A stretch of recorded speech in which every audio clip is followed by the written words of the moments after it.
Eu sou Marcelo Reck, né? Eu sou vice-presidente editorial do Grupo RBS. Eu fui muito tempo repórter, né? Repórter especial, eu era especialmente vinculado à investigação e coberturas internacionais de conflito. E atualmente também presido a Associação Nacional de Jornais. A essência da nossa atividade é revelar alguma coisa, é trazer à tona alguma coisa. E principalmente trazer alguma coisa à tona que não quer vir à tona, ou não pode vir à tona. Esta é a natureza essencial do serviço público, digamos, que os jornalistas prestam. Não é o único, claro, tem todo um jornalismo de serviço. É uma atividade muito penosa, muito difícil, né? Não é tão glamurosa, talvez, quanto é no cinema, mas ela é muito penosa e às vezes é frustrante, né? Nem sempre ela chega a um resultado, né? Porque a gente, na atividade de jornalismo investigativo, a gente sabe como começa a matéria, mas não sabe como termina, e se ela termina, porque às vezes, infelizmente, às vezes a gente não consegue apurar. Eu acho que houve realmente digamos, quase que uma vulgarização do furo. Né? Muitas vezes se considera que um vazamento é furo, e não necessariamente o vazamento é furo. Né? O furo ele é composto de alguns elementos adicionais, de apuração adicional, etc. Mas ele não morreu em absoluto, né? Ele continua muito vigoroso.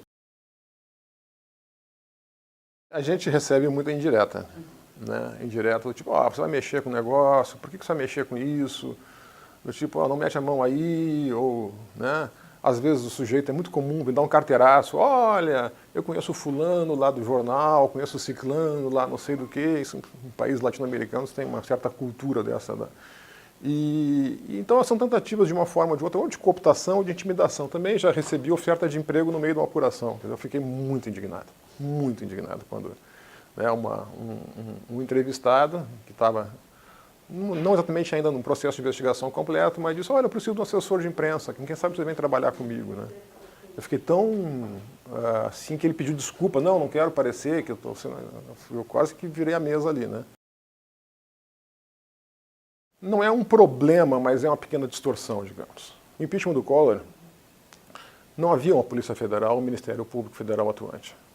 Havia uma imprensa muito atuante, com apuração muito aguerrida, e uma CPI também muito atuante, que eram, digamos assim, a caixa de ressonância da cobertura. O Ministério Público e a Polícia Federal ganharam muito mais autonomia e competência e capacidade de investigação nos últimos 10, 15 anos.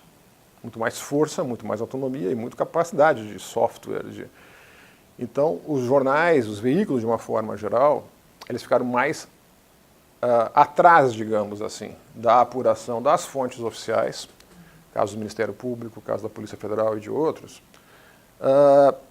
porque eles conseguem ter acesso a informações que nenhum jornalista consegue, que é, por exemplo, cruzar dados de contas internacionais que estão lá digamos, ocultas, com nomes ocultos e um meandro que dificilmente, quer dizer, é impossível no Brasil qualquer jornalista ter acesso a isso, a não ser que quebrasse, digamos, um sigilo de um banco central, de alguma coisa, que obviamente não faria alguma coisa que seria ilegal. Mas a Polícia Federal e o Ministério Público Federal, com mandato judicial, podem fazer isso. Felizmente no Brasil, e infelizmente no outro lado, mas felizmente nós não temos digamos, um processo estruturado de eliminação de jornalistas como existe em outros países, como existe no México, por exemplo. O México é um país onde o tráfico elimina ou mata jornalistas sistematicamente. Mas não nos deixa imunes. O Brasil é o segundo país onde mais morrem jornalistas, radialistas, blogueiros, enfim, do mundo, das Américas, melhor dizendo. Mas, no mais das vezes, são jornalistas ou radialistas que fizeram um comentário numa rádiozinho no interior, ou escrevem um blog lá, daí um pistoleiro local, um prefeito local no interior lá, manda matar, alguma coisa assim, o que é gravíssimo, né? Inclusive nós estamos com o Conselho Nacional de Justiça, por meio da ministra Carmen Lúcia, levantando todas essas circunstâncias e principalmente levantando um problema adicional decorrente disso, que é a impunidade. Então, a impunidade dos assassinos é um problema que estimula, digamos, a repetição e a manutenção desse estado de intimidação permanente, que acontece no México, acontece no Brasil, acontece na Colômbia também. com mais severidade nas Américas. Eu acho que quando a gente faz alguma coisa que não é ética para obter informação, né, eu acho que, por exemplo, assim, grampear um telefone, por exemplo, né, invadir uma caixa de e-mail de alguém. Ou seja, quando se comete um crime, né, um delito ou um delito ético para obter uma informação, isso não é ético. Né?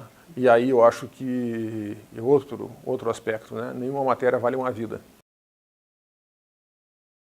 A Constituição brasileira, ela não impede que um jornalista seja processado por ter cometido, enfim, né, um delito de calúnia, difamação e injúria, mas impede que qualquer conteúdo de qualquer natureza, em qualquer circunstância, seja submetido à censura prévia. E nós ainda vemos, com alguma frequência no Brasil, juízes, na primeira instância, sentenciando, enfim, né, liminares, etc., que impedem a divulgação de conteúdos. Nós vemos também, recentemente, tem alguns casos no Brasil, de juízes determinando a quebra do sigilo do jornalista. Isso é extremamente perigoso, porque isso está na Constituição. A preservação do sigilo da fonte é um preceito constitucional, tá?